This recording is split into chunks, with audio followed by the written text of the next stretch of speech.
শনিবার 22শে June sir Vivian research স্টেডিয়ামে বাংলাদেশকে হারিয়ে ভারত সুপার এইটের পয়েন্ট টেবিলে দুটি ম্যাচ জিতে 4.2.425 রান রেট নিয়ে 1 নম্বর স্থানে উঠে এলো এবং টি-20 বিশ্বকাপের সেমিফাইনাল খেলার যোগ্যতা অর্জন করল। 11 বলে 23 এবং বিরাট কোহলি 28 বলে 37 রান করেন। ঋষভ পন্থ 20 বলে 36, সূর্যকুমার যাদব 2 বলে 6,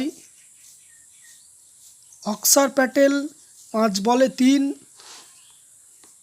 শিবম দুবে 24 বলে 34 রান, হার্দিক পান্ডিয়া 27 বলে 50 রান করে বাংলাদেশকে 196 রানের টার্গেট দেয় ভারত। বাংলাদেশ 196 রান টার্গেট তাড়া করতে নেমে 20 ওভার শেষে 8 উইকেট হারিয়ে বাংলাদেশ রান দাঁড়ায় 146 এবং ভারত 50 রানে ম্যাচটি জিতে যায়। লিটন দাস 10 বল 13 এবং তানজিন হাসান 27 এবং নাজিবুল শান্ত 32, তুহিন হৃদয় 4, সাকিবুল হাসান 11 এবং মাহমুদুল্লাহ 13 করেন।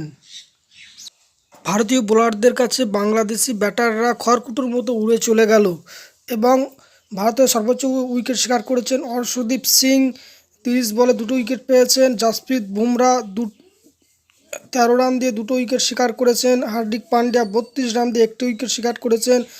কুলদীপ যাদব 19 রান দিয়ে 3টি উইকেট শিকার করেছেন এবং বাংলাদেশের সর্বোচ্চ উইকেট শিকার করেছেন সাকিবুল হাসান 37 রান দিয়ে 1টি উইকেট এবং তাসকিন সাকিব 1টি উইকেট নেন।